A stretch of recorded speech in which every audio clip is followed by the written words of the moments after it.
या देवी सर्वभूतेषु मातृरूपेणी संस्थिता नमस्तस्यै नमस्तस्यै नमस्तस्यै नमो नमः। स्वागत है आपका कामाख्या मंदिर आसाम में।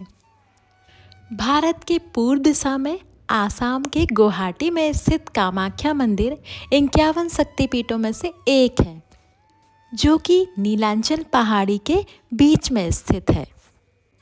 कामाख्या मंदिर कैसे पहुँचे, कहाँ रुकें, खाने की क्या व्यवस्था है, कितना बजट रहेगा और मंदिर में दर्शन से पहले आपको किन विशेष बातों का ध्यान रखना है, मैं इस वीडियो में सभी चीज़ें आपको शेयर करूँगी। प्लीज़ इस वीडियो को लाइक कीजिए, सब्सक्राइब कीजिए। कामाख्या मंदिर को लेके लोगों के मन में बहुत सारे डाउट होते हैं कि ये एक तांत्रिक मंदिर है और यहाँ पे तंत्र क्रियाएँ होती हैं और बहुत सारे नियमों का पालन करना चाहिए यहाँ जाने से पहले। तो ऐसा कुछ भी नहीं है, ये सब अफवाहें हैं कि यहाँ पे तंत्र क्रिया होती है। तो ये केवल अम्बुबाची के मेले के टाइम पे ऐसा होता है, बाकी टाइम यहाँ पर आप आसानी से और बिना किसी डर के जा सकते हैं। कामाख्या मंदिर कैसे पहुँचे, तो यहाँ पहुँचने के लिए आपके पास तीनों ऑप्शन अवेलेबल हैं। आप ट्रेन से भी जा सकते हैं, फ़्लाइट से भी जा सकते हैं और बस से भी जा सकते हैं। ट्रेन से यहाँ पहुँचने के लिए 2 स्टेशन है, एक तो कामाख्या स्टेशन है। आपको अपनी सिटी से कामाख्या के लिए ट्रेन देखनी चाहिए, या फिर आप गुवाहाटी स्टेशन भी जा सकते हैं। गुवाहाटी से कामाख्या की दूरी मात्र 8 किलोमीटर है और कामाख्या से कामाख्या मंदिर का डिस्टेंस लगभग 2 किलोमीटर है। यहाँ से आप प्राइवेट टैक्सी करके जा सकते हैं, जिसका किराया भी मात्र 40 रुपये है। फ़्लाइट से जाने के लिए यहाँ पर गुवाहाटी में एयरपोर्ट है, जिसका नाम है गोपीनाथ बरदोली इंटरनेशनल एयरपोर्ट। यहाँ के लिए आपको फ़्लाइट देखनी होगी। एयरपोर्ट से आप टैक्सी हायर करके कामाख्या मंदिर तक जा सकते हैं, जिसका किराया लगभग 250-300 रुपये के करीब आएगा। कामाख्या मंदिर पहुंचने के बाद आपको कहाँ रुकना है, तो यहाँ पर मंदिर के आसपास बहुत सारे होटल्स और धर्मशाला, लॉज सारे उपलब्ध हैं। आप आसानी से यहाँ पर रूम बुक कर सकते हैं। आप पहले से भी बुक कर सकते हैं और यहाँ पर आकर भी आप बुक कर सकते हैं। अगर आप पीक सीजन्स में आते हैं तो ध्यान दें कि थोड़ा सा यहाँ पर कॉस्ट ज़्यादा हो जाती है। नॉर्मली यहाँ पर रेंज 500-700 में आपको होटल्स मिल जाएगा। ध्यान रखें कि आप पीक सीजन्स में आएँ, जिस समय ज़्यादा क्राउड होता है, तो आपको मंदिर के आसपास रूम ना देखें तो ज़्यादा बेटर होगा। यहाँ पर कॉस्ट थोड़ा ज़्यादा होगा। आप मंदिर के नीचे साइड जहाँ पर बस स्टैंड या फिर रेलवे स्टेशन है, वहाँ पर आसपास पे आप होटल्स देख सकते हैं, आपको सस्ता पड़ेगा। और वहाँ से आपको कामाख्या के आसपास के प्लेसेस भी नियर बाय पड़ेंगे। मंदिर के ओपन होने की टाइमिंग क्या है, तो सुबह के लगभग 7 बजे से मंदिर ओपन हो जाता है। तो अगर आप सुबह के टाइम आते हैं तो बहुत ही अच्छा होगा। इस टाइम यहाँ पर क्राउड कम होता है, तो आप सुबह के करीब 5 बजे से यहाँ पर लाइन में लग जाइए। नॉर्मल लाइन भी है, यहाँ पर वीआईपी लाइन भी है। वीआईपी दर्शन का चार्ज लगभग 500 रुपये है। अगर क्राउड ज़्यादा नहीं है तो आपको नॉर्मल दर्शन ही करना चाहिए, आपके 2 घंटे में लगभग दर्शन हो जाएंगे। और आप पीक सीजन्स में जाते हैं, जैसे नवरात्रि के टाइम या फिर कार्तिक मास में या फिर कोई भी फेस्टिवल के टाइम आप जाते हैं, तो यहाँ पर क्राउड ज़्यादा होने की वजह से आपको 5 से 6 घंटे भी दर्शन के लिए लग सकते हैं। नवरात्र के टाइम यहाँ पर ज़्यादा भीड़ होने की वजह से आपको वीआईपी दर्शन में भी ज़्यादा टाइम लगता है, तो 5 से 6 घंटे का मार्जिन लेके ही चलें। मैंने कामाख्या माँ के दर्शन नवरात्रि में ही किए, तो यहाँ पर थोड़ा क्राउड था, मुझे 4 घंटे दर्शन में लग गए वीआईपी लाइन में। मोबाइल कैमरा अंदर ले जाना अलाउ है, पर आप गर्भगृह में माता जी जहाँ पर है वहाँ की आप फ़ोटोग्राफी, वीडियोज़ कुछ भी नहीं बना सकते। मंदिर में चढ़ाने के लिए आप प्रसाद और माता का श्रृंगार लेके जा सकते हैं और आप स्वयं ही स्पर्श करके माता को चढ़ा सकते हैं।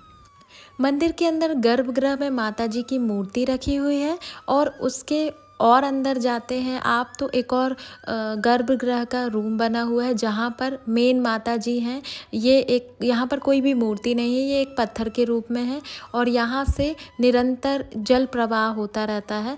तो यही जल आपको लेके पंडित जी वहाँ पर बैठे रहते हैं, वो आपको बताएंगे। आपको ये जल लेके अपने माथे पे लगाना है और ये जल आप घर में लेके भी जा सकते हैं। तो प्लीज़ आप अगर चाहते हैं तो आप बॉटल लेके जाएं छोटी सी। आप इसमें पंडित जी को कुछ पैसे देके जल भरवा कर आप जल ये घर लेके जा सकते हैं। यही मेन जल है और यहीं पर आपको स्पर्श करके माता जी के को प्रणाम करना है, पैर पड़ना है और यहाँ तक आपको ज़रूर ही जाना है। बहुत से लोगों को पता नहीं होता तो वे बाहर से ही वापस लौट जाते हैं, परंतु आपको ऐसा नहीं करना। आपको मंदिर के अंदर तक, गर्भगृह के और अंदर तक एक गुफा टाइप का छोटा सा बना हुआ है, वहाँ तक आपको जाना है और माता जी को स्पर्श करके वो जल ज़रूर अपने जो भी साथ में जा रहे हैं सबके माथे पे आपको लगाना है। यही मेन दर्शन होते हैं माता जी के। इस मंदिर में एक प्रथा प्रचलित है कि यहाँ पर पशु बलि दी जाती है, जो कि मेरे हिसाब से बहुत गलत है। यहाँ पर दिन भर में लगभग हजारों बकरे, भैंस, कबूतरों की बलि दी जाती है और माता को चढ़ाया जाता है। उसका खून माता जी को चढ़ाया जाता है। मोस्टली यहाँ पर बंगालीज और पहाड़ी लोग और अन्य राज्यों के लोग भी यहाँ पर अपनी मनोकामना पूरी करने के लिए आते हैं और जब मनोकामना पूरी हो जाती है तो वे माता को बलि के रूप में पशु की बलि देकर माता को समर्पित करते हैं। इस कुप्रथा को बंद करने के लिए यहाँ पर बहुत सारे केस भी चल रहे हैं, पर उसका कोई फैसला अभी तक नहीं आया है।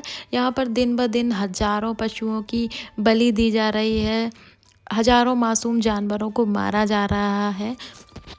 लोग अपना स्वार्थ पूरा करने के लिए जीवों की जान ले रहे हैं और मुझे नहीं लगता कि माता जी भी इन सब चीज़ों से प्रसन्न हो रही होंगी। तो प्लीज़ आप किसी भी राज्य से हैं, ऐसी मान्यता ना करें कि किसी भी जीव की हत्या हो। आप कोशिश करें कि यहाँ पर बलि की कोई भी आप मान्यता ना करें और करनी ही है, अगर आपको बलि देनी ही है तो आप फलों की, ककड़ी की, नींबू की, नारियल की, कद्दू की, इन चीज़ों की भी तो बलि दे सकते हैं। किसी जानवर को मारना सही नहीं है। कामाख्या मंदिर के अंदर दर्शन करने जब आप स्पर्श करेंगे तो आपको एक अलग ही वाइब आएगी। यहाँ पर आपको शक्ति महसूस होगी। माता सती की स्टोरी तो आप सभी को पता है। यहाँ पर उनका योनि अंग गिरा था तो यहाँ पर योनि की पूजा होती है। ये एक चमत्कारिक मंदिर है। यहाँ पर माता सती की योनि के रूप में एक पत्थर है और यहीं से निरंतर जल प्रवाह होता रहता है। और अम्बुबाची का मेला तो आपने सुना ही होगा, यहाँ पर वो बहुत फेमस है। ये साल में एक बार जून के माह में सबसे लास्ट में, माह के लास्ट में ये मेला 4-5 दिनों के लिए लगता है और इस समय मंदिर के पट बंद हो जाते हैं। माना जाता है कि माता जी रजस्वला होती हैं। उस टाइम अम्बुबाची के मेले में बहुत सारे श्रद्धालु आते हैं और आसपास के गांव के लोग। यहाँ पर पैदल यात्रा होती है, नीचे से आपको पार्किंग दी जाती है पहाड़ के नीचे से और वहाँ से आपको पैदल आना होता है। गाड़ियाँ आना अलाउ नहीं होता। तो उस टाइम पर अगर आप आते हैं तो आपको पैदल ही यात्रा करनी होती है। पूरी पैदल यात्रा में आपको खाने पीने की बहुत सारे भंडारे यहाँ पर अवेलेबल होते हैं। अम्बुबाची के मेले के टाइम अगर आप आते हैं तो यहाँ पर बहुत ही क्राउड आपको देखने को मिलेगा। अलग अलग राज्यों से और पूरे भारत से यहाँ पर तांत्रिक सिद्धि के लिए आते हैं और उस टाइम पर लाखों जानवरों की बलि दी जाती है।